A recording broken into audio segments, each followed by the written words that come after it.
نبی صلی اللہ علیہ وسلم سے محبت کی حدود۔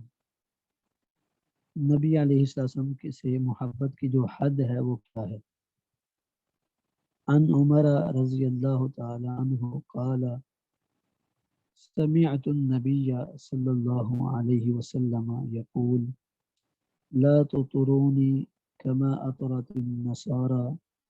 ابن مريم فإنما أنا عبده فقولوا عبد الله ورسوله۔ سیدنا عمر بن خطاب رضی اللہ تعالیٰ عنہ سے روایت ہے، قال کہتے ہیں، سمعت میں نے سنا، النبی نبی اکرم صلی اللہ علیہ وسلم کو یقول آپ کہہ رہے تھے، یعنی میں نے نبی صلی اللہ علیہ وسلم کو یہ کہتے ہوئے سنا، لا تطرونی نہ تم مجھے حد سے بڑھاؤ، نہ تم مجھے بڑھانا، کما جیسے اطرت النصارى جیسے بڑھا دیا تھا، حد سے بڑھا دیا تھا، النصارى عیسائیوں نے، ابن مریم مریم علیہ السلام کے بیٹے عیسیٰ کو۔ مجھے نہ بڑھانا، نہ حد سے زیادہ کرنا، جیسے اطرت بڑھا دیا تھا النصارى عیسائیوں نے، ابن مریم عیسیٰ ابن مریم علیہ السلام کو۔ فَإِنَّمَا پس صرف انا میں صرف عبدہ اس کا بندہ ہوں، فقولو پس تم کہو، عبداللہ اللہ کا بندہ، ورسولہ اور اس کا رسول۔ حضرت عمر بن خطاب رضی اللہ عنہ سے روایت ہے، کہتے ہیں، سمعت النبی میں نے نبی صلی اللہ علیہ وسلم کو سنا، یقولو آپ فرماتے تھے، لا تطرونی نہ تو مجھے حد سے بڑھانا، کما اطرت النصارى جیسے حد سے بڑھا دیا عیسائیوں نے، ابن مریم مریم علیہ السلام کو، فإنما پس صرف انا میں، عبدہ اس اللہ کا بندہ ہوں، فقولو پس تم مجھے کہو، عبداللہ اللہ کا بندہ، ورسولہ اور اس کا رسول۔ تو یہاں اصل کے اندر یہود و نصارہ جو تھے ان کی ایک خرابی جو ہے اس کی طرف اشارہ کیا گیا ہے۔ نبی علیہ السلام کے آنے سے پہلے یہودی مذہب اور عیسائی مذہب دونوں میں تحریف ہو چکی تھی، اور اس کا تذکرہ اللہ تعالیٰ نے سورہ توبہ کے اندر 10ویں پارے کے 10ویں رکوع پر 10ویں پارے کے 10ویں رکوع کے شروع میں لرحمہ وقالت الیہود عزیر بن اللہ وقالت النصارى المسیح ابن اللہ، یہودیوں نے کہا تھا کہ عزیر علیہ السلام اللہ کے بیٹے ہیں، اور عیسائیوں نے کہا تھا کہ عیسیٰ ابن مریم اللہ کے بیٹے ہیں۔ تو یہ ان کے مذہب کے اندر تحریف ہوئی، یہودیوں نے عزیر علیہ السلام کو اللہ کا بیٹا کہنا شروع کر دیا، عیسائیوں نے عیسیٰ ابن مریم کو اللہ کا بیٹا قرار دے دیا۔ تو یہ ان کے عقیدے کے اندر تباہی پائی گئی تھی، بگاڑ آیا تھا، انہوں نے نبیوں کی اتنی شان بڑھائی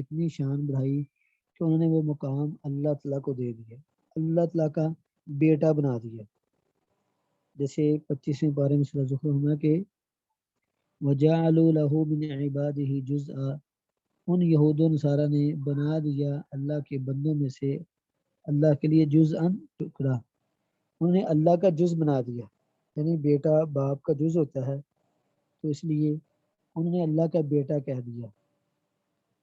اور یہ بات اگر دیکھی جائے تو یہ اس وقت تحریف اور عقیدے کی خرابی اس امت محمدیہ کے اندر بھی پائی جا رہی ہے۔ اللہ نے واضح طور پر فرمایا کہ مت تخذ صاحبۃ ولا ولدا، اللہ نے کسی کو نہ اپنی بیوی بنایا نہ کسی کو اپنا بیٹا بنایا، اس کی نہ بیوی ہے نہ اس کا کوئی بیٹا ہے، اور اس کا کوئی بھی شریک نہیں ہے،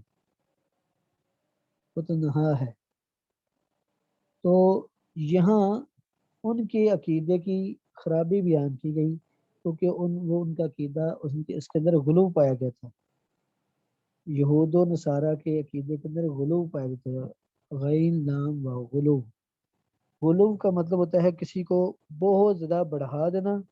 یا کسی کو بہت زیادہ کم کر دینا۔ تو یہودیوں نے نبی موسیٰ علیہ السلام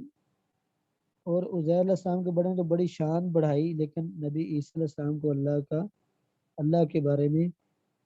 اللہ کا نبی ماننے سے بھی انکار کر دیا، اور نعوذ باللہ مریم علیہ السلام پر تہمت لگائی۔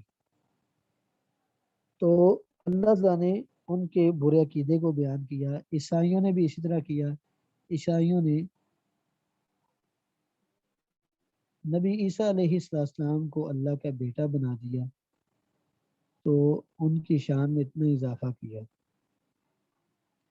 تو اللہ نے قرآن کریم میں بیٹے کے لفظ کے بجائے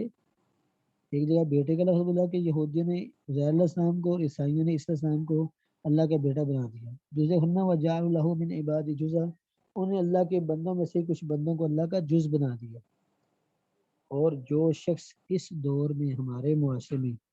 یہ کہتا ہے کہ اللہ کے نبی نور میں سے نور نکلا ہے، اللہ کے نور سے نبی علیہ السلام پیدا ہوئے ہیں، تو گویا کہ اس نے نبی علیہ السلام کو اللہ کا جز بنا دیا۔ حالانکہ یہ بات کہنا سراسر عقیدے کی خرابی ہے۔ نور من نور اللہ کہنا، جبکہ یہ بالاتفاق یہ بات معلوم ہے اور طے شدہ ہے جتنی بھی نورانی مخلوقات ہیں اللہ نے سب نوریوں کو فرشتوں کو کن کہہ کر بنایا ہے۔ دوسرا، نوریوں کے اندر نسب نامہ جاری نہیں ہوتا، یہ جبریل کا بھائی ہے، یہ جبریل کی والدہ ہے، یہ جبریل کا باپ ہے، یہ اس کی آگے اولاد ہے، اس کی بیوی ہے، تو یہ ان کے اندر یہ نسب اور یہ نسل کا سلسلہ نہیں چلتا۔ تو اللہ تعالیٰ نے قرآن کریم میں بیان فرما دیا واضح طور پر کہ فرشتوں کو اللہ نے اپنے نور سے پیدا کیا ہے۔ اگر ہم یہ کہیں کہ نبی علیہ السلام اللہ کے نور سے نور جدا ہوئے ہیں، تو گویا کہ پھر آج کے ان ماننے والوں نے بھی اللہ کے نبی علیہ السلام کو اللہ کا جز اور ٹکڑا بنا دیا۔ حالانکہ اس بات سے نبی علیہ السلام نے یہ واضح فرمان ہے کہ نہ تو مجھے بڑھانا جیسے عیسائیوں نے ابن مریم کو بڑھا دیا، میں تو صرف اللہ کا بندہ ہوں، بس تو مجھے اللہ کا بندہ اور اس کا رسول، تو میں صرف اللہ کا بندہ ہوں، مجھے اللہ کا بندہ اور اس کا رسول کہو۔ تو یہ اللہ کا بندہ پہلے ہے اور رسول ہونا بعد میں ہے۔ تو نبی علیہ السلام جو تھے یہ عبد المطلب کے پوتے تھے، مائی آمنہ عبداللہ کے بیٹے تھے، آپ کا نسب نامہ بھی ہے، اور پھر آپ کے نسب نامے سے بڑھ کر نبی ابراہیم علیہ السلام نے قرآن کریم کے اندر واضح موجود ہے کہ ربنا وبعث فیہم رسولا من انفسہم، اللہ ان کے اندر رسول بھیجنا من انفسہم، ان کی جانوں میں سے ہی۔ اگر ہم یہ کہ نبی علیہ السلام ان کی جانوں میں سے رسول نہیں ہیں بلکہ اللہ کے نور میں سے نور ہیں، پھر نبی ابراہیم علیہ السلام کی مطلب دعا قبول نہیں ہوئی ابھی تک۔ جبکہ من انفسہم کا لفظ بتا رہا ہے کہ نبی ابراہیم علیہ السلام نے بیت اللہ کو تعمیر کیا اور دعا کی کہ اللہ ان کے اس کے رہنے والوں کو میں ایک مقتدا اور پیشوا امام پیدا کرنا، ٹھیک ہے، جو ان کو کتاب و حکمت کی تعلیم دے۔ ایک تو نبی ابراہیم علیہ السلام کی دعا، دوسرا اللہ تعالیٰ نے یہ وَخَلَقْنَا مِنَ الْمَاءِ بَشَرًا فَجَعَلْنَا لَهُ نَسَبًا وَصِهْرًا، اللہ نے فرمایا کہ ہم نے پانی سے بشر کو بنایا، انسان کو بنایا، اور اس کے لیے نسبی رشتہ، خونی رشتہ بھی بنایا، وصہرا اور سسرالی رشتہ بھی بنایا۔ تو اس سے پتہ چلتا ہے کہ جو بشر ہوگا، بشر کی تعریف اللہ تعالیٰ نے یوں بیان کی ہے کہ جو بشر ہوگا اس کا نسب نامہ بھی ہوگا، اور اس کا بشر کیا ہے، اس کا نسب خونی رشتہ بھی ہوگا، اور اس کا ساتھ ساتھ کیا ہے، سسرالی رشتہ بھی ہوگا۔ اور نبی علیہ السلام کے یہ دونوں رشتے موجود تھے۔ پھر نبی علیہ السلام کی شادیاں ہوئیں، آپ کی اولاد بھی ہوئی، تو آپ انسان تھے لیکن انسانوں میں سب سے افضل انسان تھے، اور اللہ تعالیٰ نے قرآن کریم میں سورہ کہف میں اور سورہ آراف میں